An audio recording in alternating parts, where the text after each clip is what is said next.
আর ভোজপুরি গানে কি হয়, ভোজপুরি গানে দেখবে যত উপর থেকে নিচ পর্যন্ত খোলা, মানে যত নোংরামু অশ্লীলতার কোনো শেষই নাই ভোজপুরি গানে। টিঙ্কুদার এই কথাটা শুনে আমার একটা কথা বলতে মন করছে, নাই বললেই না। আমার মনে হয় হিরোইন গিলে ভাবে যে নেংটাই ভিডিও করে নেবো, ডিরেক্টররাই বুঝায় যে এটা গান মোটে পানু টানু লই যে কিছু ড্রেস পর হিরো একটু একটু ই করবে গান, তাহলে ওরা ভাবে যে পুরো ই করেই চালাই, ওদের তো ই নাই। शर्म करो, भगवान से डरो। यह वीडियो भी काल्पनिक है, पिछले वाले की तरह यह भी इमेजिनेशन में देखिए। इसे कृपया करके दिल पे ना लीजिए, कहीं और लीजिए, और फिर भी ऑफेंड हो गए तो स्टार्ट से डिस्क्लेमर वापस देखिए। Thank you. মানে ভোজপুরি গান দেখলে আর বিএফ দেখার দরকার নাই, ওতেই কাজ হয়ে যাবে। তো এইগুলা ওরা ওদের সমাজের চিত্রটাকে তুলে ধরে। না এটা ভুল, যে মানে এইটাই এদের সমাজের চিত্র। কিছু কিছু ইন্ডাস্ট্রি পয়সা কামানোর জন্য এসব করতে পারে, সবাই নেই তা বলে, মানে কিছু কিছু মানে মানছি বেশিরভাগ, অধিকাংশ গান টান এদের সিনেমা এসব ইউজ হয়। বাট আমার মনে হয় না সেই সবাই, মানে একজনের জন্য তো সবাইকে দোষ দেওয়া যাবে। যেমন আমাদের পুরুলিয়ায় যদি একজন কপি করছে, ওই যে কপি কুমার রজক, তার মানে তো এটা না যে সবাই কপি করছে, সবার কাছে কপি মেশিন আছে। চুড়ি ঢুকছে এমন মেকআপ কে করে, কে করে এরকম ভয়ঙ্কর মেকআপ?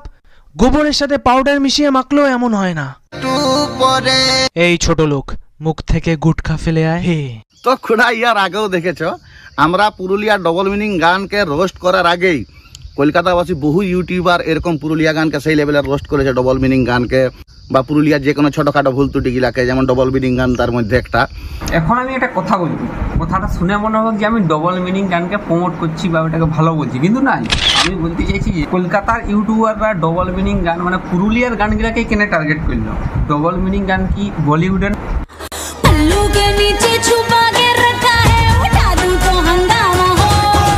ডবল মিনিং কি ট্রিপল ডবল মিনিং, মানে 5-6 মিনিং এর হবে।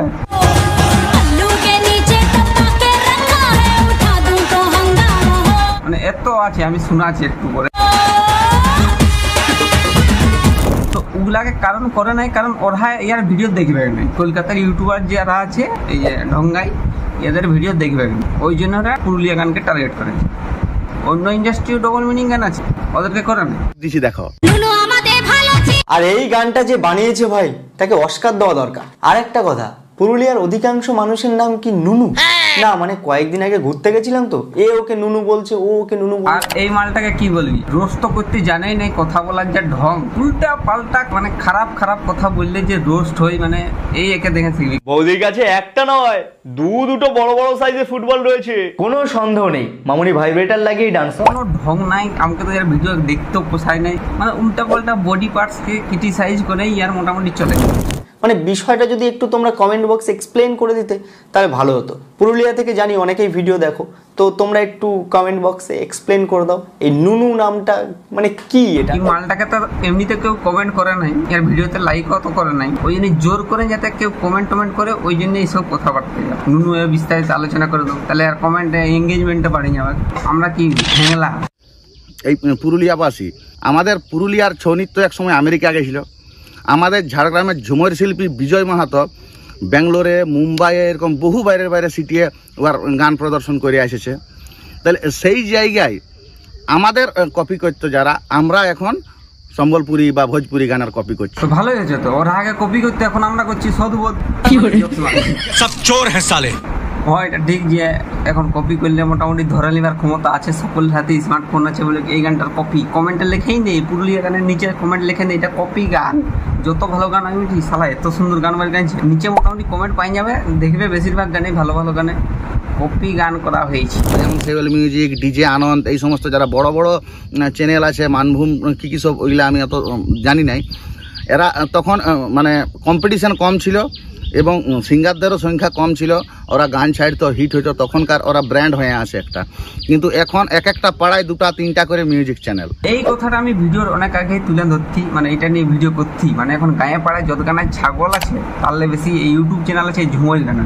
আমি এটা বলি নেই তার কারণ আমার নিজের ধারে কাছেই অনেক চ্যানেল আছে। সত্যি কথা বলতে আমি যেটা ভাবি, আমার এক সময় এই ঝুমর গানের চ্যানেল খোলার ইচ্ছা ছিল, সত্যি বলছি। কে রে তুই ছিল, তারপরে এই যে কম্পিটিশন, ভিউজ, যত ভালো গান হোক ডুবে যাওয়া, কপি নাই করলে মরে যাওয়া, মানে কপি করলে যে হিট হবে তার কোনো মানে নাই। কথা বুঝলি, ঝুমোর চ্যানেলে তুমি যে ইনকাম করবে তার থেকে লস বেশি, আর কোনোদিনও প্রফিট পাবে না। একটা গান হিট হোক, একটা গান হিট হইলে পয়সাটা রাখলে, আর 2-3টা গান তুমি বানাবে, হিট যদি আরো হই বসে যাবে, পয়সাটা গেল। ঘর ঢুকাতে তুমি পারবে না পয়সা, এটা পুরো মাস। এই দিকলে বুঝা যায় ওর চ্যানেল খুলালে ওই পয়সাটা ছাগল কিনে রাখা অনেক ভালো, খাসি টাসি। যদি ওরা প্রফিট দিবে কি, बात तो सही है। এই চ্যানেলগুলো প্রফিট দিবা মুশকিল ব্যাপার। একটু ভাবনা চিন্তা করে দেখলে বোঝা যায়। হ্যাঁ, যদি তোমার গুণ আছে, ড্যান্সার, সিঙ্গার, এবার তোমাকে তো ইউটিউব তো একটা ক্রিয়েটিভিটি দেখাবার জায়গা, তোমাকে তো ক্রিয়েটিভিটি দেখাতে হবে, তুমি গান পারো, ঠিক আছে। তোর কিছুই নাই, খুলে দিলি চ্যানেল, সব কিছু আন, ক্যামেরাওয়ালা, সিঙ্গার, ড্যান্সার, মানে হিরোইন, যাই বলো, শুটিং এর স্টুডিও যা, মানে এর ইউটিউবটা এরকম ব্যবসা মানে হয়ে গেছে। কি বলবো, আমি কাউকে খারাপ কিছু বলছি না, তোমার ইচ্ছা, ব্যক্তিগত স্বাধীনতা, তুমি করতেই পারো। কিন্তু আমি বুঝাতে বুঝছি যে তোমার কোনো ট্যালেন্ট নাই, তুমি খুলে নিচ্ছ চ্যানেল আর সব কিছু আনে জড়ো করে একটা গান ডুবে গেল তো তোমার গেল। ওই জন্য বলছি ঝুমোর চ্যানেল মানে কিছু তোমার কেলি নেই, তুমি খুলে নিয়ে মানে হ্যাঁ তুমি ব্যবসা করো, বড় ব্যবসা আছে, চাকরি করো, তোমার পুঁজি আছে, তাহলে ঠিক আছে, তোমার কিছু জানা হবে না। কিন্তু তোমার কিছু নাই, তুমি ভাববে যে ঝুমোর চ্যানেল খুলে আমি ইনকাম করবো, পুরো ডুবে যাবো। ইয়ার সত্যি ছাগল কিনা অনেক ভালো, খাসি টাসি রাখো। যদি আমি ঠিক বলেছি না, নাই তোমরা কমেন্ট করে বলো, তুমি কি করে পয়সাটা তুমি ঘর আনবে, আমি এটা শুধু জানতে চাই। একটা গান যদি 10 মিলিয়নও চলে, 10 মিলিয়ন মানে 1 কোটি, ওই চালে তুমি টাকা কামাও, ওই টাকা গিলে রাখলে, টাকা গিলে আরো তোমাকে গানে, যেহেতু মিউজিক চ্যানেল, তোর তো কোনো ট্যালেন্ট, তোমাদের কোনো ট্যালেন্ট, মানে যাদের ট্যালেন্ট থাকবে ওদেরকে আরো গান করাবে। এবার ধরে নাও ওইখানে গান গা ফলস খাতে থাকলো, পয়সা গিলাও ফুরাতে থাকলো। এবার তোমাকে তো চ্যানেল চালাতে হবে, পয়সা গাও সিরাতে থাকলো, তুমি পয়সাটা ঘর মানে আমার ইনকাম হয়ে গেছে, আমার আসতে আমার কোনো যাচ্ছে, মানে এটা ব্যবসায় কম্পিটিশন দামে বাড়ে গেছে। এটা টিঙ্কু দা আগেই বললো, কম্পিটিশন বাড়ে গেছে। এইখানে কম্পিটিশন বাড়ে গেছে মানে কি, তোর এইখানে আমার দুদিকে দুটা ঘরে 2 ভাই, 2টা মানে 4 লোকের ইউটিউব চ্যানেল, 4টা এরকম। অনেক কথা বলে নিয়েছি, সত্যি বলতে ভোর ভিডিও বানাতেছিলি, এখন আমাকে হাগা লাগে গেছে, রাখছি, আর কিছু বলবো না। ডেসক্রিপশনে দেখো ইনস্টাগ্রামের লিঙ্ক আছে, প্লিজ ফলো করে দেবে, ওখানে তোমরা মেসেজ করো, সবারই উত্তর দিই, অনেক কথা আছে তোমাদের সাথে, ঠিক আছে। আর হ্যাঁ, এটা কোনো মানে কেউ সিরিয়াস নেবে না, জাস্ট এন্টারটেনমেন্ট পারপাসের জন্য। আর কিছু যেটা আমার মনে হলো, আমার ব্যক্তিগত মতামত আমি রাখতে পারি নাকি, তো এটা ঠিক আছে। আর